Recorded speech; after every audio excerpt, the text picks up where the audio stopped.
Padre, gracias por esta mañana, Señor. Pedimos tu sabiduría, tu entendimiento. Damos gracias por el día del Señor, sabiendo que eres bueno, que tu amor es para siempre, tu misericordia es eterna, Señor. Bendícenos este día con tu palabra, con el siervo que viene a predicar. Oramos por él, por su iglesia también, que la palabra corra, Señor, en todo lugar en Bogotá. Gracias por su vida, gracias por su ministerio. Háblanos esta mañana también a través de el predicador, Dios.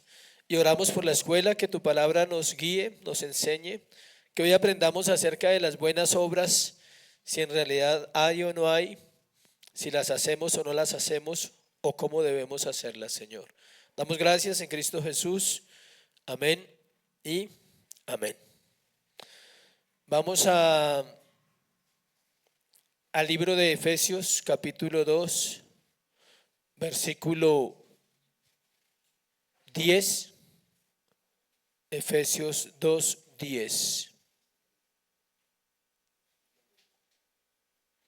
¿Listo? ¿Ya lo tienen?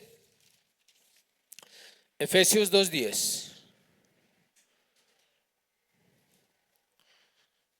Dice: porque somos hechura suya, creados en Cristo Jesús para buenas obras, las cuales Dios preparó de antemano para que anduviésemos en ellas. Vamos a leer el numeral 1 de la confesión de fe.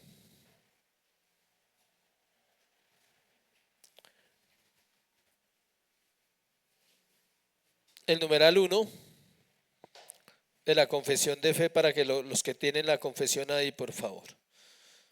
¿Quién la quiere leer? Alguien que la lea, por favor. ¿Quién quiere leerla en voz alta? Capítulo 16 de la confesión de fe, de las buenas obras, vamos a hablar hoy.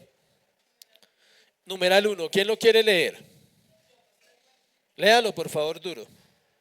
Las buenas obras son solamente aquellas que Dios ha ordenado en su santa palabra, no las que sin la autoridad de ésta han inventado los hombres por un verbo ciego o con el pretexto de que tienen buenas intenciones.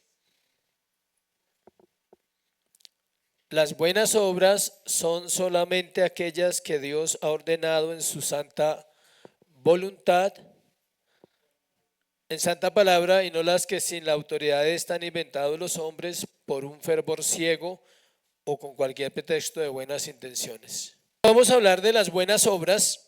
Recuerde lo que dice ahí: son solamente aquellas que Dios ha ordenado en su santa palabra, y no las que sin la autoridad de esta han inventado los hombres por un fervor ciego o con cualquier pretexto o buenas ¿qué?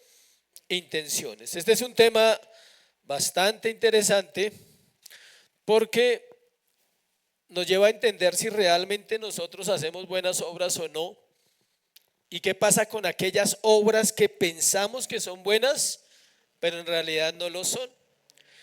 De los últimos capítulos de la confesión de fe, del 10 al 15, que usted la tiene ahí, de una u otra forma hemos hablado del Ordo Salutis.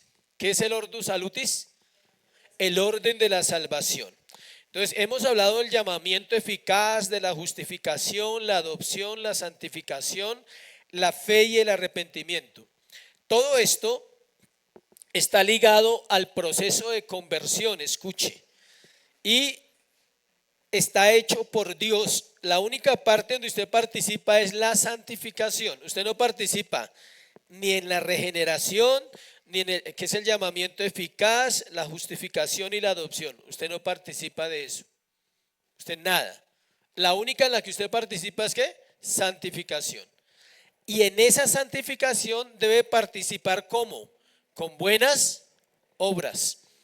Esas obras, según lo que leímos ahorita en Efesios 2:10, ya están ordenadas por Dios para nosotros. No es que usted las hizo y a mí se me ocurrió ser bueno, pero el que las hace es usted, no Dios. ¿Sí? ¿Vamos entendiendo? Vamos a entender al final que no es que soy cristiano y el Espíritu Santo va a obrar en mi vida. No, no funciona así. Funciona que soy cristiano y debo obedecer la voluntad revelada de Dios. ¿Cuál es la voluntad revelada de Dios? la palabra. Iván, porfa. Sí, creo que ya. En cierto sentido, el capítulo 16, que es este que vamos a ver, se aparta de este patrón al dirigir su atención exclusivamente a los creyentes, aquellos que han recibido perdón por medio de la fe en Cristo.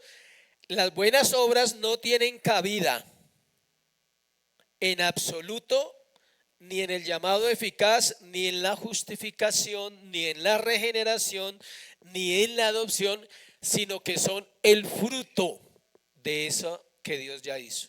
Las buenas obras son fruto de la salvación. ¿Sí me explico? O sea que solo los creyentes pueden hacer ¿qué? Buenas obras.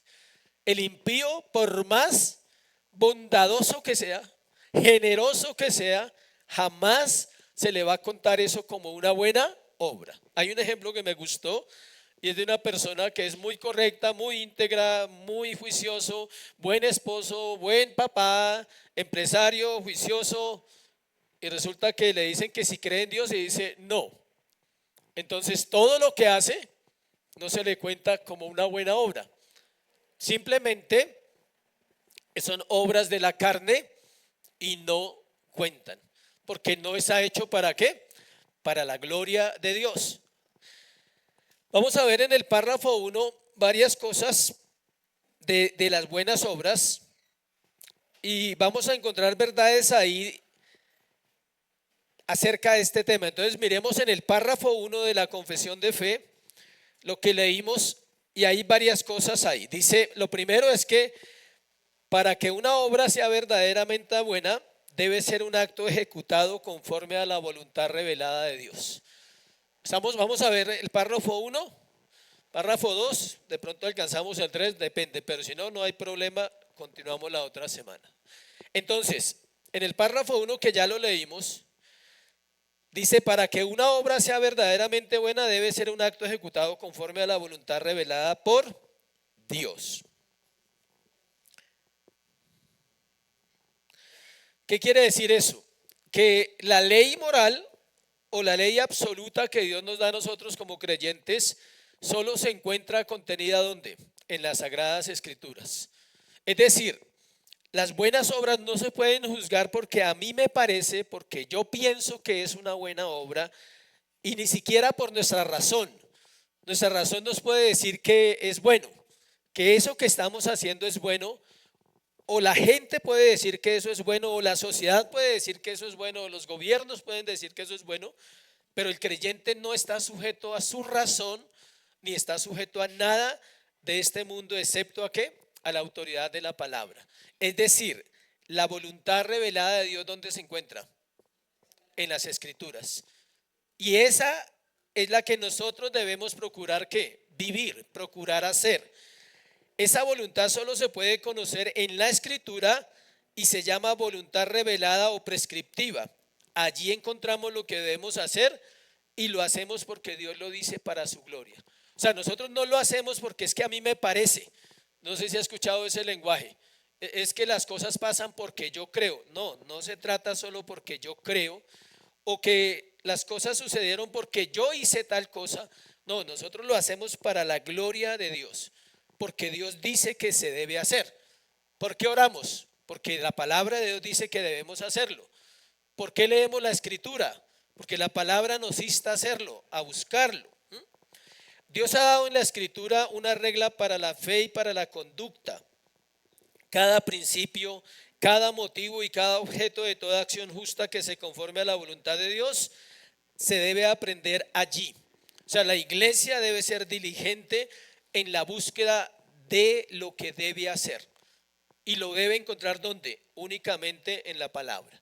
En el libro de Deuteronomio capítulo 12, versículo 32, miremos ese, Deuteronomio 12, 32, acompáñeme allí. Si alguien lo encuentra, lo puede leer en voz alta, por favor. Deuteronomio 12, sí señora.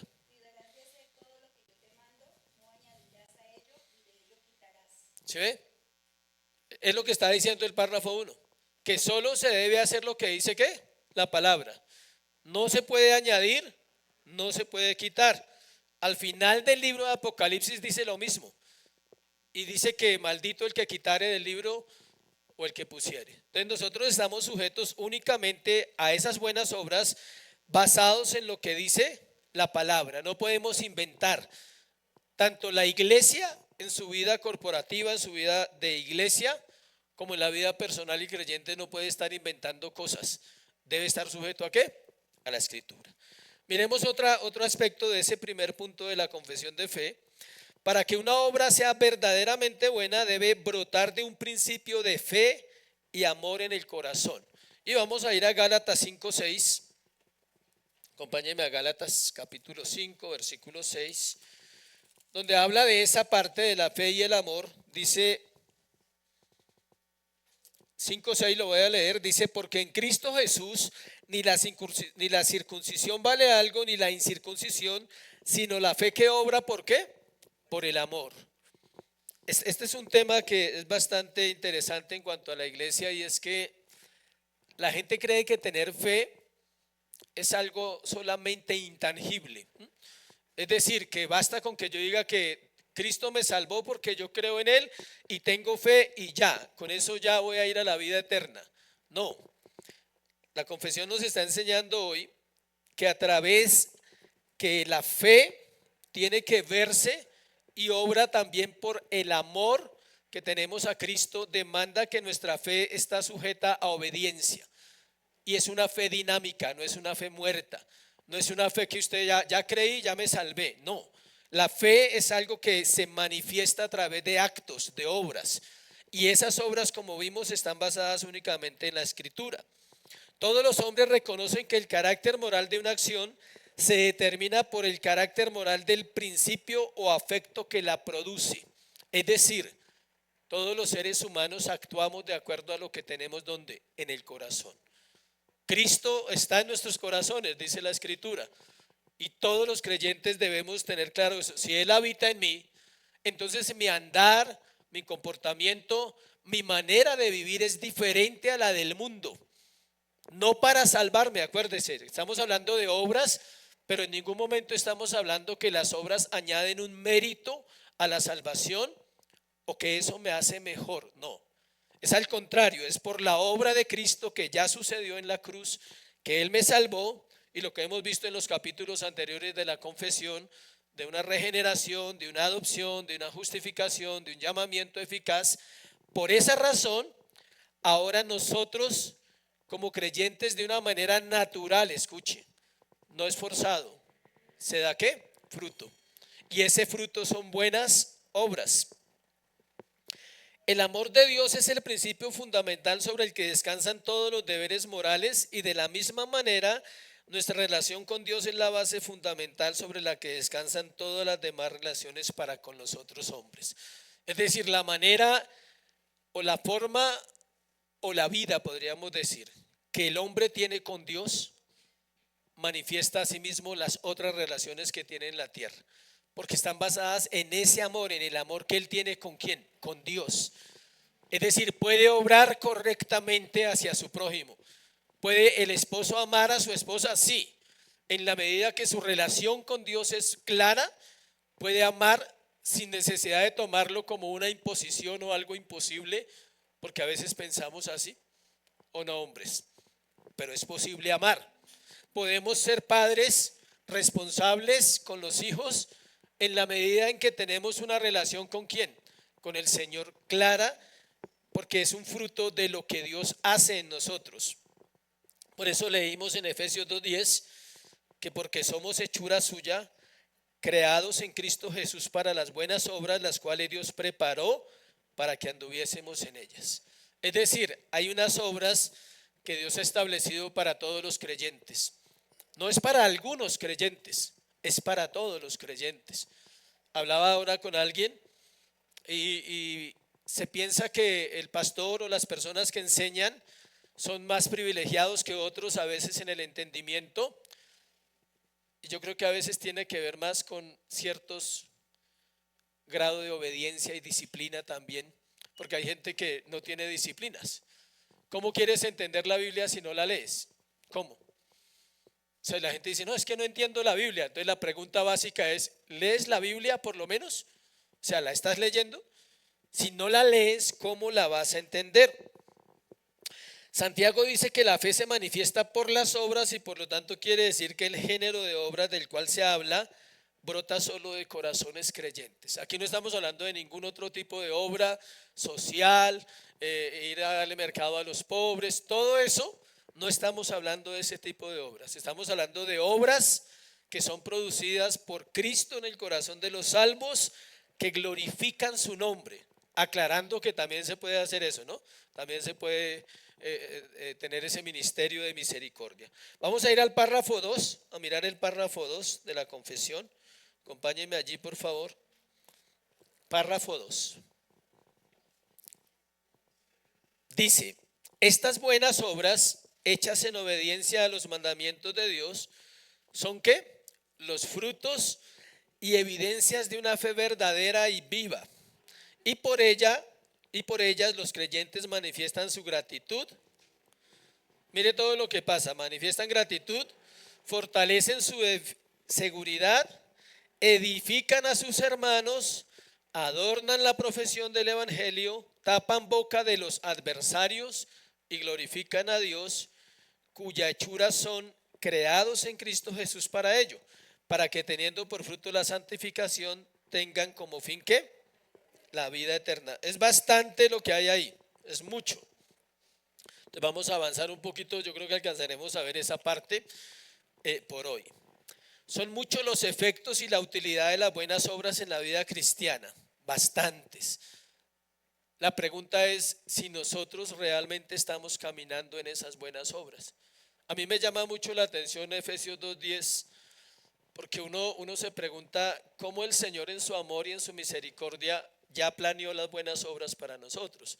Es decir, que nosotros no nos podemos llevar ningún ¿qué? Honor, ninguna gloria. A veces he escuchado la frase que dice, no, es que pasó porque yo oré. Hay que pensar bien cuando decimos esas frases, ¿sí? Porque a veces no pasa porque yo oré, pasa porque Dios quiso que pasara y Dios nos ayuda a que participemos en la oración, pero no es porque yo oré que sucedió, es una soberanía, es algo que Dios ha establecido desde todos los tiempos para que suceda. Vamos a ver a desglosar un poquito el párrafo. Expresan la gratitud y manifiestan la gracia de Dios en el creyente y adornan así la profesión del evangelio. Recuerde que la fe obra ¿por qué? Por el amor. Santiago tiene su debate ahí con Pablo. Pablo habla una cosa, Santiago habla otra, pero no se están contradiciendo. O sea, creer que la fe sin obras va a llevar a un creyente a crecer es algo imposible, es contradictorio a la Escritura.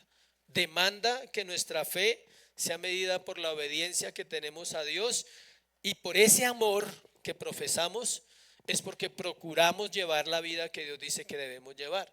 Esa vida no es algo novedoso en ningún siglo, siempre ha sido la misma para todos los creyentes. Y esa vida ya está establecida ¿dónde? En la palabra. Ahí dice qué debemos hacer. Cuando la gente pregunta, ¿cómo hago para conocer la voluntad de Dios? De hecho, hay gente que ora todos los días por lo mismo.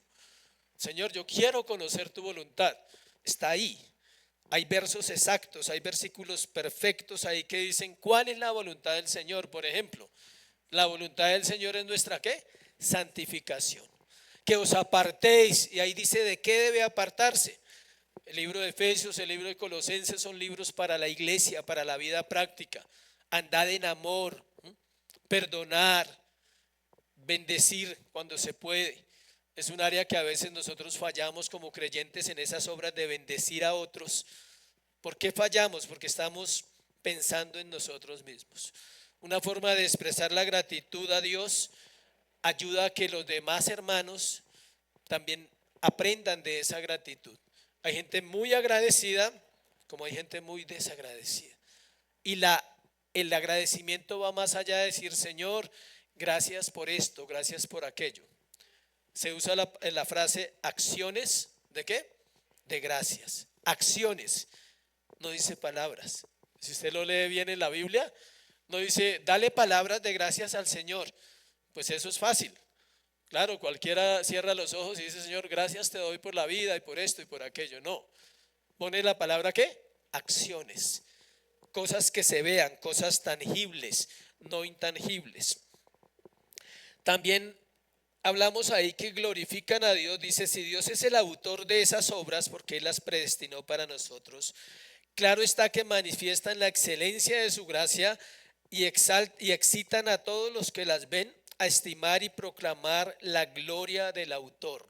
Es decir, las obras buenas que el creyente hace deben exaltar el nombre del Señor, nunca al creyente.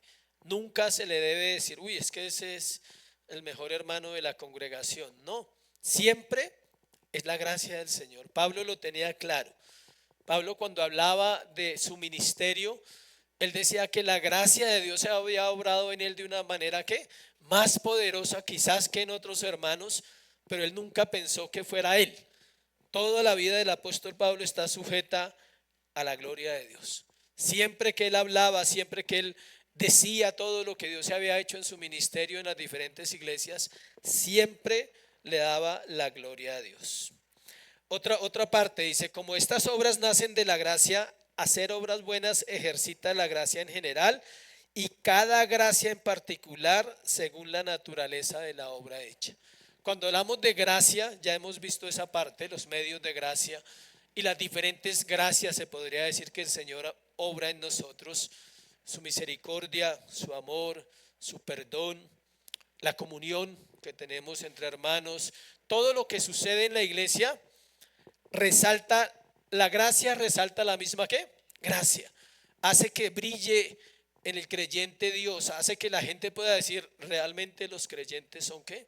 Diferentes. Algo que caracterizaba a la iglesia primitiva era eso. Cualquier persona que los vea a ellos no necesitaba saber a qué iglesia asistía. No necesitaba, ese asiste a la iglesia de Pedro y a la de Pablo. No, eran personas que solo con caminar, con hablar y convivir se veía ¿qué? Al Señor. Hoy en día con tanta denominación y tantas cosas que tenemos, la gente le interesa más eso. Ay, ¿tú a dónde vas? No, yo voy allí. Ay, tú allí, yo voy allí. No, no. El cristiano no necesita ni siquiera decir a dónde asiste. El verdadero creyente, por la gracia que el Señor ha dado a su corazón, cualquiera lo nota, aunque no le guste, aunque la gente, pero la gente nota que esa persona es ¿qué? Diferente. Su manera de pensar, su manera de vivir, de conducirse, y eso resalta ¿qué? Otras gracias que el Señor ha puesto en nuestra vida. Y entre todos acá podemos decir que aunque somos hijos y somos hermanos, la manifestación de la gracia puede ser diferente para nosotros. Por eso la Escritura habla de la multiforme gracia del Señor. A uno les has dado unos dones, a otro le ha dado otros dones. Debemos usarlos para su gloria y para la edificación de la iglesia, que es lo que sigue acá. Edifican a los hermanos, las buenas obras se edifican. ¿A quienes? A otros. Confirman la verdad cristiana y confirman el poder de la gracia divina en cada creyente y nos ayuda a ser ejemplo ante los demás al practicarlas. Somos ejemplo. Miremos primera de Tesalonicenses 1:7. Si alguien lo encuentra, lo puede leer con confianza, en voz alta. Primera de Tesalonicenses 1:7.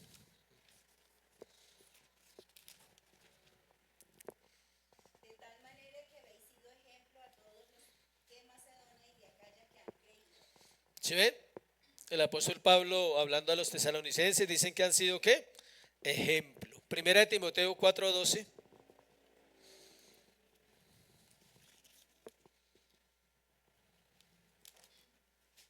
Ninguno tenga poco tu juventud, sino sé ejemplo de los creyentes en palabra, conducta, amor, espíritu, fe y piedad. Qué bueno que lo lee una joven. Claro. Ninguno tenga en poco ¿qué? Tu juventud. Sé ejemplo. Y ahí dicen qué. ¿Sí ve? Usted no necesita estar buscando en qué tiene que ser ejemplo. Está claro en la escritura. Ahí lo dice todo para nosotros. Y primera de Pedro 5:3.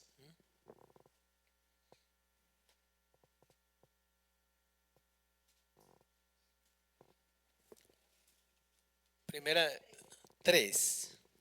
No como de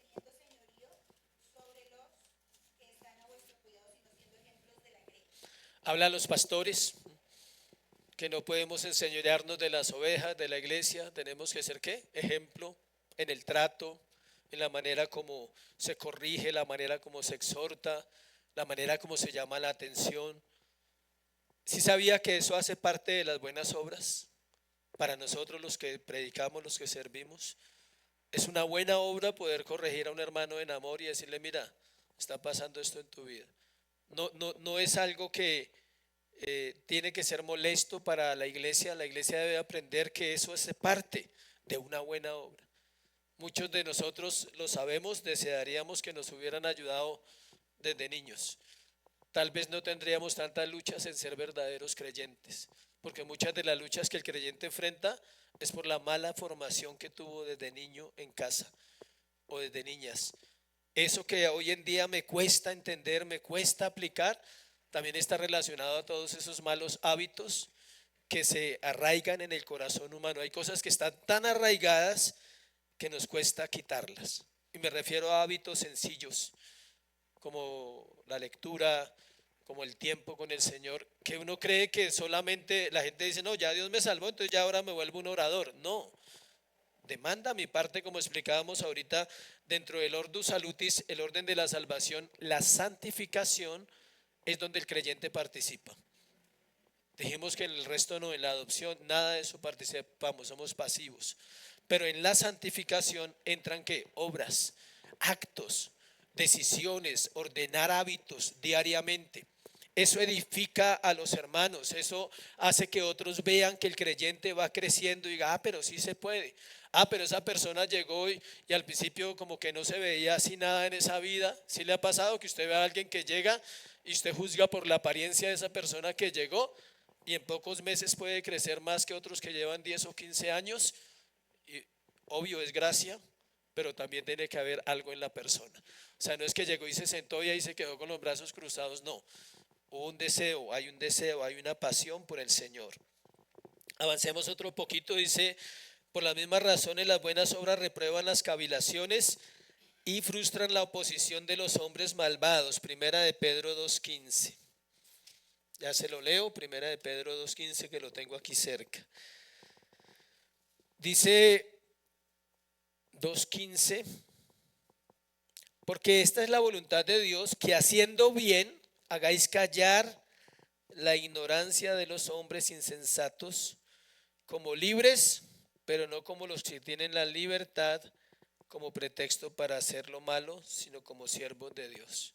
¿Sí ve? ¿Haciendo qué? El bien.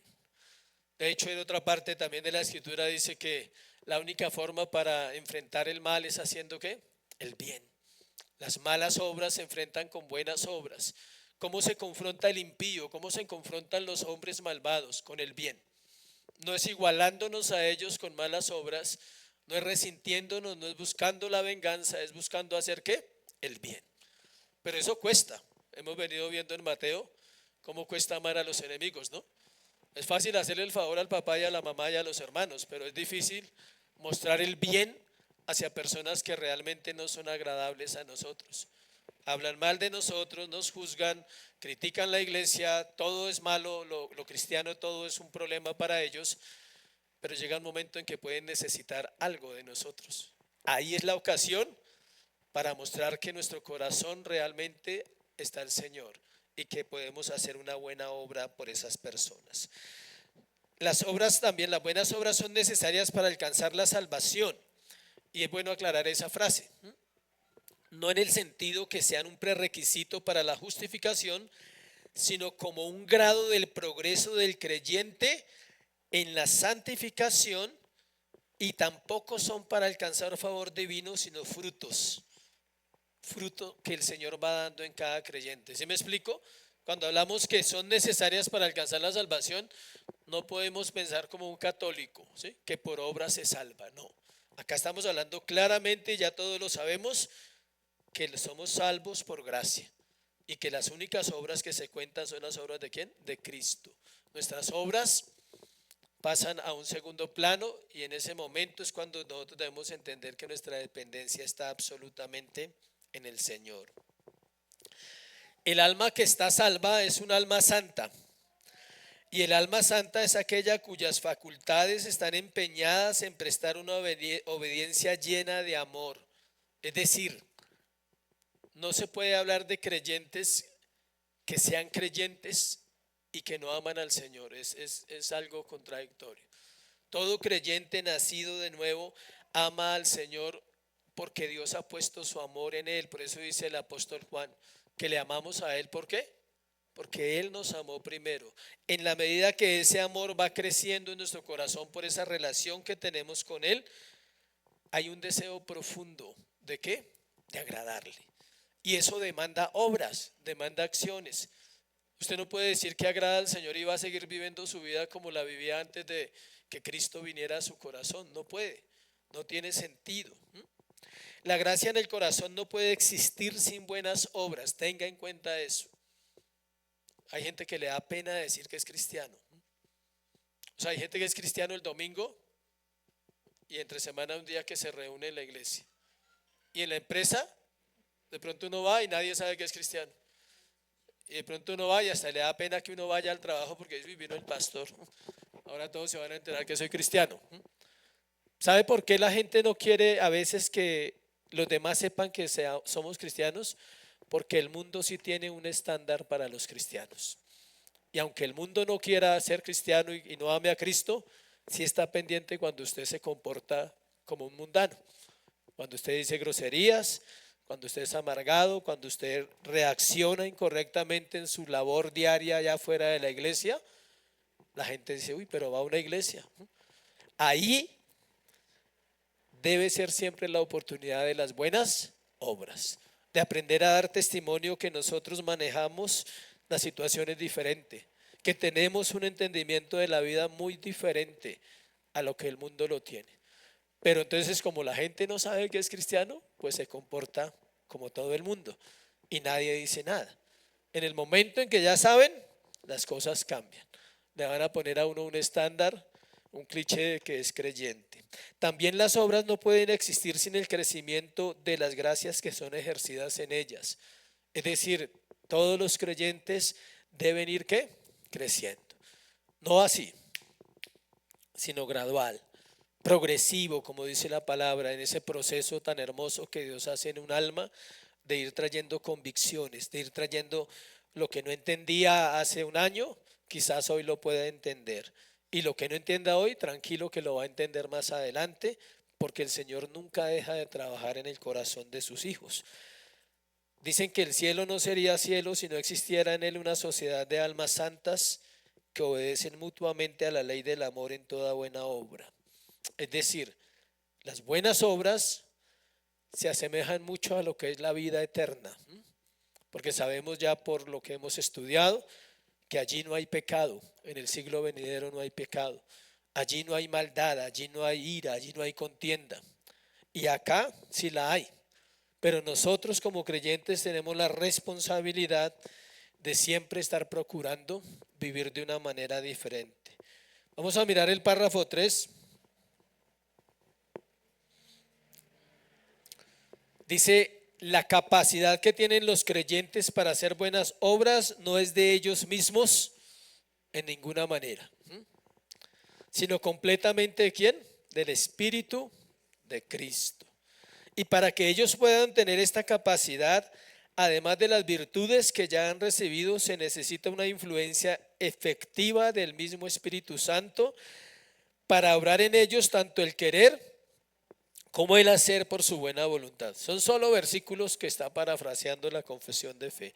Sin embargo, no deben volverse negligentes por ello, como si no estuviesen obligados a cumplir deber alguno, aparte de un impulso especial del Espíritu, sino que deben ser diligentes en avivar la gracia de Dios que está en ellos. Qué importante esto, porque hay una tendencia y venimos de ese contexto y lo sabemos, y es a pensar que el cristiano debe hacer las cosas por el famoso ¿qué? Sentir. Es que tuve un sentir. No, la Biblia no habla de que espere ese sentir. Usted tiene que estar trabajando constantemente en la santificación, debe estar trabajando constantemente en corregir aquello que Dios habla en la Escritura que es pecado en mi obrar, ¿sí? Los esposos debemos trabajar en amar a nuestra esposa como la Biblia dice. Ah, pero es que usted no sabe la que me tocó. No, no se preocupe que la Biblia no habla de eso, ¿sí? No, la Biblia no dice que es que a usted le tocó una y a este le tocó otra, no. La Biblia dice, maridos, amad a vuestras esposas. Y pone un ejemplo sencillísimo. Así como Cristo amó a la iglesia y se entregó a sí mismo por ella, ¿para qué? Para santificarla. Y ahí dice cómo la santifica, ¿sí? Con la palabra. El varón debe trabajar eso. Y lo digo porque sé que eso es algo que dignifica a la iglesia, sé que cuando nosotros como hombres asumimos esa tarea, la iglesia crece, la iglesia se santifica, porque los varones fuimos llamados a eso, a representar al Señor Jesucristo, y las mujeres en su sabiduría. Y no tienen excusa tampoco en decir lo mismo. No, pero es que el que me tocó a mí, pastor, usted no se imagina, ¿sí? No, la Biblia dice que debe sujetarse, que debe amar a su esposo y que debe ser, ¿qué? Sabia. Debe edificar con su boca, con sus palabras. Eso que estoy hablando son buenas obras. ¿Y son obras que usted tiene la oportunidad de practicar cada 8 días? No, todos los días en la casa. Aquí ya sabemos que todos somos hermosos y bellos, ¿sí? Pero es en la casa donde se miden las buenas obras. Es cuando viene la discusión, cuando esto. Y la confesión aclara que aunque eso se haga, el cristiano no tiene ningún ¿qué? Mérito. Es por la sola gracia del Señor. Acá dice que lo que se habló en el capítulo 10 de la regeneración operada por el Espíritu Santo es un principio que se vuelve permanente, es decir, después de la regeneración, el Espíritu Santo habita en el creyente como permanentemente para obrar en él y que él pueda llegar a esas buenas obras que el Señor ha establecido. Este principio de la obra del Espíritu Santo en el alma es únicamente de él, pero el hombre está comprometido a participar. Y lo recalco hartas veces porque es algo que la iglesia necesita toda la vida, todo el tiempo de nuestro peregrinaje. Necesitamos entender que nosotros participamos de la santificación, que aunque el Señor es el que hace, tiene el poder para transformar un alma, el cristiano no puede ser pasivo en este aspecto. También vimos en el capítulo 13 que la santificación es una obra de la libre gracia de Dios, por lo cual Él continúa de una manera bondadosa sosteniendo y alimentando y guiando el alma en el ejercicio del hábito permanente de la gracia. Es decir, nunca un cristiano puede quejarse y decir, no, pero es que el Señor no ha querido cambiarme. Algunos llegan a pensar eso. No, pero es que en esa área la verdad no he podido, debe ser que es la voluntad del Señor, que yo siga así. No, todos esos pensamientos muestran cuánta relación tengo yo con el Señor, cómo es mi vida con el Señor, y hay cosas en las cuales realmente, y lo digo por experiencia también, debemos batallar, debemos pelear, debemos luchar. Tal vez hay áreas fáciles que han sido vencidas por la gracia del Señor, pero estoy seguro que todos tenemos cosas que nos cuesta y es allí donde tenemos que centrarnos en trabajar en esas obras que el Señor pide. La capacidad de hacer buenas obras no es de los cristianos, como dice ahí. Es la gracia del Señor y hay necesidad de esa influencia continua del Espíritu Santo sobre todas las facultades del alma, o sea, pensamientos, emociones, sentimientos, voluntad. O sea, no es algo solo mental. La gente cree que con ir a la escuela o ir a un seminario, escuchar terminología teológica, entonces ya va a suceder el cambio. Ya aprendí un concepto teológico, entonces ya con eso mañana voy a ser mejor. No, demanda esa relación constante con el Espíritu Santo. Vamos a dejar hasta ahí y continuamos la otra semana con los otros párrafos y hablamos un poquito más de este último. ¿Alguien tiene preguntas?